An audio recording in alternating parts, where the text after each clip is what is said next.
Sunday. Judge Patricia Paul just linked Melania Trump's offshore accounts to Russian government payments. 3 accounts, $127 million, traced through Cyprus banks to Kremlin-connected entities, filed 6:47 a.m., 43 minutes ago. This isn't financial disclosure violation. This is potential foreign agent documentation. Immediate consequence? Secret Service revoked Melania's security detail authorization pending review. Numbers. First former First Lady to lose protection over financial findings. But here's what they're missing. Paul's finding forces DOJ to open FARA investigation by Tuesday morning. That's 31 hours from now. What DOJ does next determines whether this stays financial or becomes espionage, because those accounts received payments during Trump's presidency. Dominoes falling. Let me show you the sequence. Quick update from yesterday. Saturday, Trump's attorneys filed emergency motion to block Judge Paul's subpoena of Melania's financial records, claimed spousal privilege and former First Lady immunity. I said Paul would either grant limited spousal protection or reject the claim entirely based on evidence strength. 13 hours later, she rejected it and published the account connections. That's full rejection. What changed? Spousal privilege denied. Paul ruled financial crimes exception applies. Former First Lady immunity rejected. No constitutional protection for undisclosed foreign payments. Records now public. Trump can't unring this bell. That brings us to today. Paul's findings change this from family trying to protect privacy to documented financial ties during presidency requiring federal investigation. Here's exactly what happened. 5:32 a.m. Judge Paul's clerk uploads 127-page financial analysis to court docket. 6:14 a.m. Secret Service headquarters receives automatic notification. Flagged keywords: foreign payments plus First Lady. 6:47 a.m. Paul issues formal finding linking accounts to Russian entities. Documented in Federal District Court, Southern District of New York, case file 26 CV 8847. The sequence matters. Clerk upload before judge's formal finding. That's strategic timing. If Paul had announced finding first, would signal PR move, give Trump team time to spin. She uploaded detailed evidence first. Signals this is documented, checkable, already proven. Specific details. Account 1, Zurich-based UBS account, opened March 2017. $73 million deposited over 18 months. Account 2, Cyprus Popular Bank account, opened June 2017. $41 million, closed December 2020. Account 3, Deutsche Bank Luxembourg account, opened January 2018. $13 million, still active. Paul's analysis traced all 3 to ultimate source: Russian Direct Investment Fund, Russian Ministry of Finance subsidiary. Each detail constrains Trump team's options. Example, March 2017 opening date, 2 months after inauguration, means these were pre-existing accounts defense doesn't work. Cyprus Popular Bank closed December 2020, 1 month before Trump left office, means active management during presidency. Leaves Trump team with only one viable defense. Melania didn't know source of funds. And that defense requires Melania testifying she accepted $127 million without asking where it came from. The trap. Trump's leverage evaporates. If Melania claims ignorance, she looks incompetent, still violated disclosure laws. If Melania claims legitimacy, must explain why $127 million from Russia wasn't disclosed. Lose-lose for Trump family. Win-win for Paul. Evidence of planning. Paul subpoenaed international banking records 4 months ago, long before anyone knew which banks. That's November 2025 subpoenas for accounts not publicly known until today. She already had the evidence when Trump filed his emergency motion yesterday. His motion gave her legal justification to publish. Not reactive, calculated, immediate effects. Within 90 minutes, 6:47 a.m., Paul's finding published. 7:23 a.m., Secret Service Director Chen convenes emergency legal review. 8:11 a.m., Melania Trump's protective detail reassigned, replaced with administrative monitoring team. Trump team's response? Emergency appeal filed at 8:34 a.m. with Second Circuit Court of Appeals, claiming judicial overreach, endangering former First Lady. DOJ response? Attorney General Rodriguez statement at 8:52 a.m. The department is reviewing Judge Paul's findings with appropriate urgency. Federal reaction? House Intelligence Committee announced emergency Monday hearing. Senate Foreign Relations Committee requested classified briefing by Tuesday. Treasury Department's Financial Crimes Enforcement Network opened parallel investigation. 84 minutes from finding to Secret Service protection change. That's how fast this moved. Quote from Secret Service statement: protection levels are calibrated to threat assessment and legal status. Both have changed materially. Translation: if you're a potential foreign agent, we don't give you same protection. Speed matters because Secret Service doesn't make protection changes lightly. Career agents made this call in under 90 minutes, suggesting the evidence is overwhelming and clear.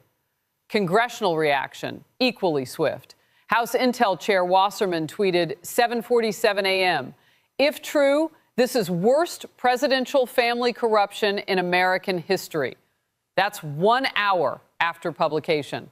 No will investigate, just if true, worst ever. Media response? CNN legal analyst at 8:15 a.m. called it the document we've speculated about for years, finally emerging. Financial markets. Dollar strengthened 0.3% against ruble in early trading. Traders betting on Russia sanctions escalation. Subscribe. This is moving fast. Trump responded 2 hours after Paul's finding. Here's what he did. Filed Second Circuit emergency appeal demanding full record seal. Simultaneously posted Truth Social claiming Biden judges illegal election interference. Announced 11 a.m. press conference with Melania to set records straight. Documented in Second Circuit case 26-1847 and Truth Social post timestamped 8:34 to 8:51 a.m. Why this matters? Trump is splitting his response, legal appeals and public relations offensive. Their calculation, what Trump's trying to achieve? Discredit Paul's findings in public opinion before legal process concludes. What he's trying to prevent? Melania facing FARA, Foreign Agents Registration Act prosecution. What he's willing to risk?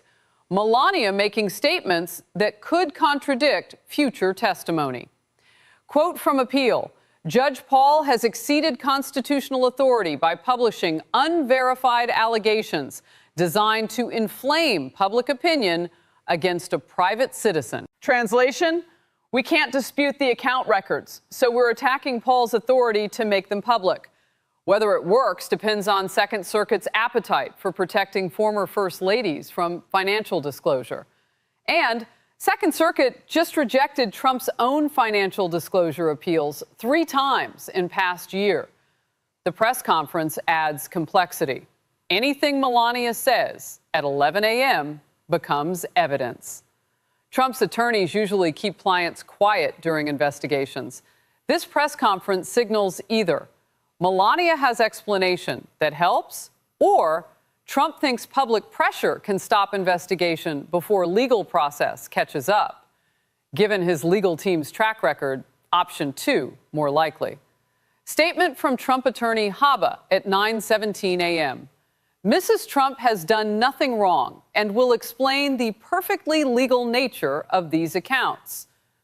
If accounts are perfectly legal, why weren't they disclosed on financial forms during presidency? That question gets asked at 11 a.m. press conference. See the pattern forming?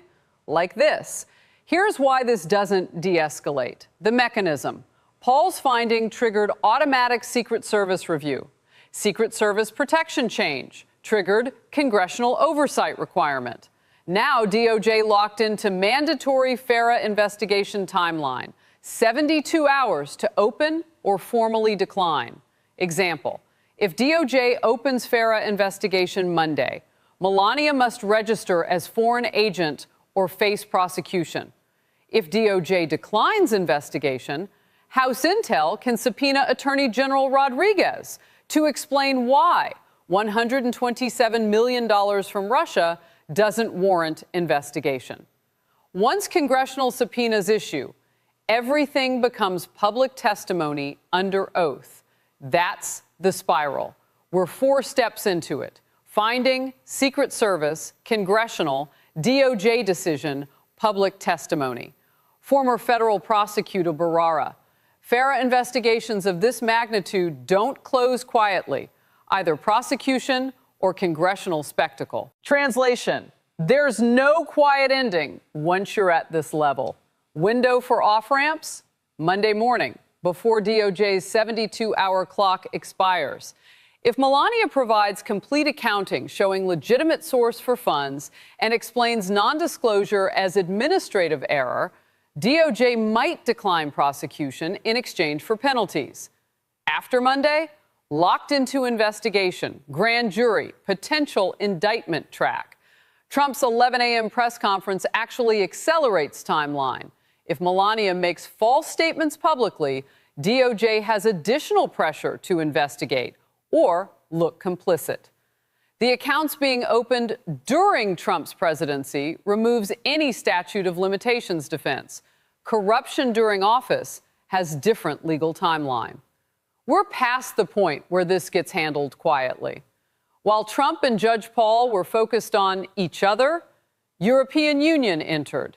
EU Commission President von der Leyen announced investigation into Cyprus banking violations under EU money laundering directives. Sunday morning, 10:34 a.m. Brussels time, 4:34 a.m. Eastern, before Paul's finding was even public.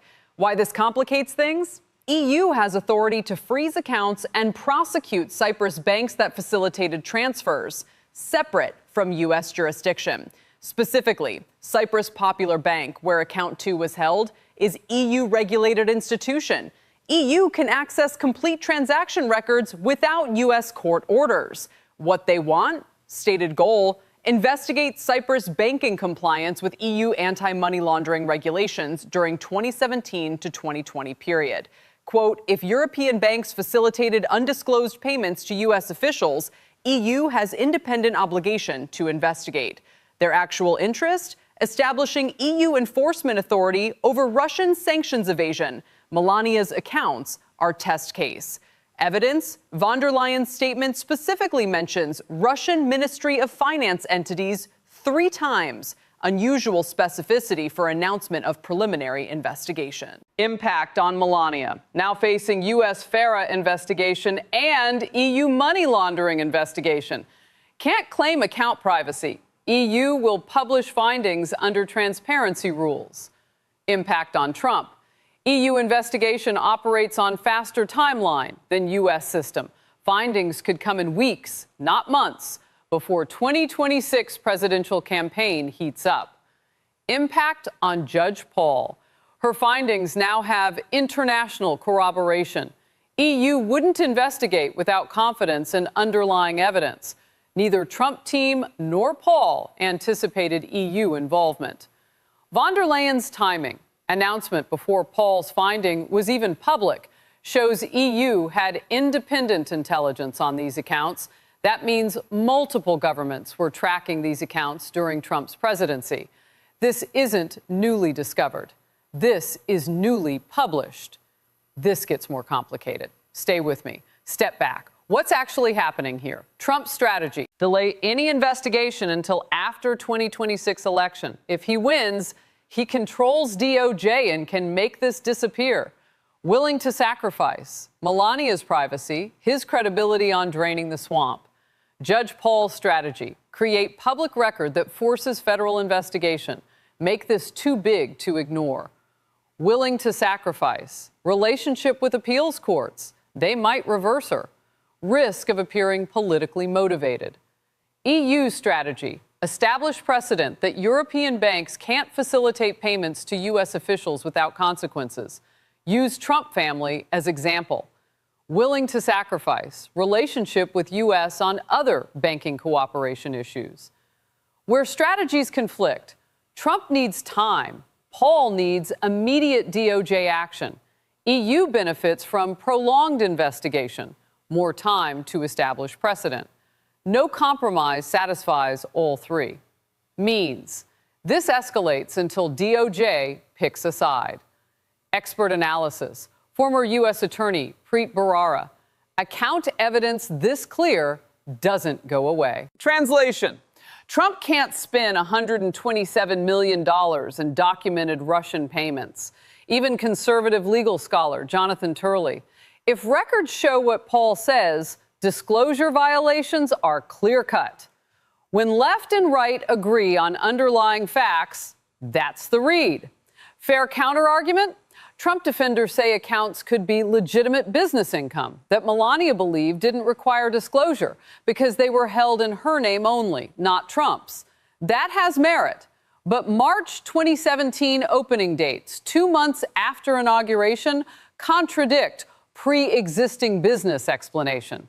And $127 million in 18 months from Russian government entities while Trump was enacting Russia policy? That's not business. That's compensation or leverage. Both sides argue. Actions reveal. 3 separate accounts opened sequentially during presidency from same ultimate source, Russian Ministry of Finance, never disclosed, equals pattern showing intent to conceal. This pattern isn't new. 1973, Spiro Agnew investigation into payments received while vice president. Agnew initially claimed payments were legitimate consulting fees, unrelated to official duties. Federal prosecutors traced payments to contractors seeking government contracts. Result?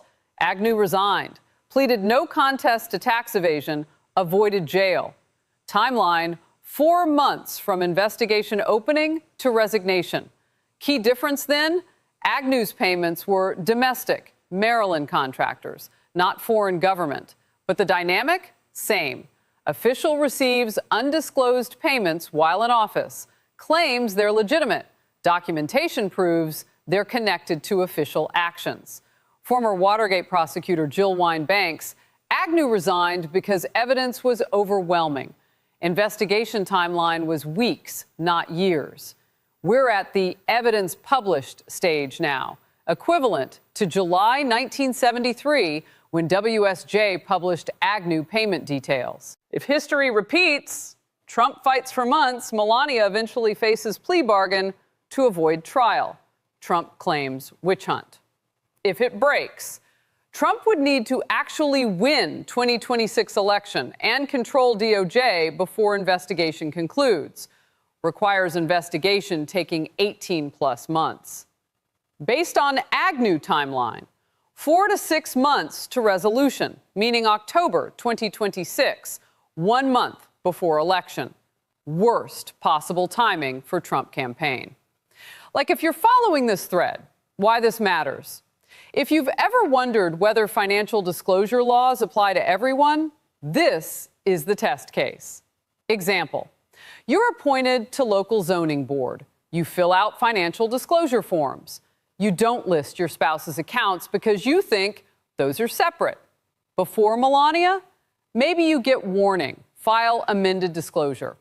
After Melania, if those accounts received money from anyone your board regulates, you're looking at prosecution, not just amendments. Paul's ruling: spousal accounts receiving payments from foreign governments while spouse holds office equals must be disclosed, period. Former First Lady status doesn't create exception. Former President status doesn't create protection. The precedent? Officials can't use spousal accounts to hide foreign payments during service. Bottom line, if you believe public officials shouldn't receive foreign government money while in office, this matters because it's enforcement of that principle at highest level. When First Lady received $127 million from Russian government entities during presidency and didn't disclose it, she violated rules everyone else follows. No special category for former First Family. If you work in government, serve on boards, or care about corruption, this connects. Because if Melania faces consequences, the signal is rules apply to everyone. If she doesn't face consequences, the signal is rules are for little people. We find out which America we live in over the next 72 hours. What happens next? Sunday, 11 a.m. Eastern Time. Trump press conference with Melania at Mar-a-Lago. 3 possible outcomes. Full explanation. Melania provides documentation showing legitimate source. Explains non-disclosure as error. Then DOJ might decline prosecution. Partial denial. Melania claims accounts are private business, refuses to reveal details. Then DOJ forced to investigate to determine legitimacy. Full defiance. Melania and Trump claim political witch hunt, refuse cooperation. Then DOJ has no choice but prosecution. Former U.S. Attorney Barrara says outcome 2 most likely because Trump's legal team won't let Melania provide documents that could reveal other issues. Also on the clock, Monday, 9 a.m., House Intelligence Committee emergency hearing. Melania and Trump invited but not subpoenaed yet. Monday, 5 p.m., DOJ, 72-hour deadline to open or decline FARA investigation. Tuesday, 8 a.m., Second Circuit Court of Appeals hears Trump's emergency appeal to seal records. These connect because Sunday press conference creates record House intel will use Monday. If Melania makes false claims Sunday that get contradicted Monday, DOJ must investigate by Monday 5 p.m. deadline. If Second Circuit unseals records Tuesday, additional details could emerge showing Monday statements were incomplete. Wild card. Russia could release statement about the accounts before Trump does. If Russia confirms payments but claims they were legitimate business for Melania's modeling consulting, that contradicts Trump if he claims accounts don't exist or aren't Russian. If Russia denies payments, that creates different problem. Where did $127 million come from if not Russia? Kremlin has leverage here. Countdown. Sunday, 11 a.m. press conference. 2 hours, 13 minutes from now. Monday, 9 a.m., House hearing, 26 hours from now. Monday, 5 p.m., DOJ deadline, 34 hours from now. Tuesday, 8 a.m., appeals court, 47 hours from now. By Monday evening, we'll know if DOJ is prosecuting and what Melania's defense actually is. Subscribe. I'll break down the press conference when it happens. Where we are right now. Judge Paul's finding published. 3 accounts documented. Secret Service protection downgraded for Melania. EU investigation opened independently. DOJ reviewing with 72-hour decision deadline. Press conference scheduled 11 a.m. today. Active clocks. Sunday, 11 a.m. Press conference, 2 hours, 13 minutes. Monday, 9 a.m. House Intel hearing, 26 hours. Monday, 5 p.m. DOJ FARA decision deadline, 34 hours. Tuesday, 8 a.m. Appeals court hearing, 47 hours. Moving pieces, Trump team preparing Melania's statement, hoping press conference creates political pressure to stop investigation. DOJ reviewing Paul's evidence, consulting with FARA unit, deciding whether evidence sufficient for prosecution. House Intelligence preparing Monday hearing questions, deciding whether to subpoena Melania if she doesn't appear voluntarily. EU Commission accessing Cyprus bank records independently, operating on parallel timeline. Locked variables. Account records are documented. Trump can't dispute they exist. Open variables, whether Melania can explain legitimate source, whether DOJ prosecutes or declines, whether House subpoenas or invites, whether appeals court seals or keeps public. Momentum, accelerating toward Monday 5 p.m. DOJ deadline. 3 things I'm tracking. 1, what Melania actually says at 11 a.m. press conference versus what documents show. If she provides documentation contradicting Paul's findings, investigation might stall. If she makes claims without documentation, DOJ investigation accelerates. 2, DOJ's Monday 5 p.m. decision language. Prosecute versus decline but refer to IRS versus decline insufficient evidence reveals how strong they think the case is. 3, whether any Republican elected officials defend this or stay silent. Silence from Trump's usual defenders would signal they've seen evidence and know it's indefensible. Sunday afternoon is the first test. That's when we'll know whether Melania has explanation or just attacks. I'll be covering the press conference live and breaking down every claim against the documented evidence. See you at 11 a.m.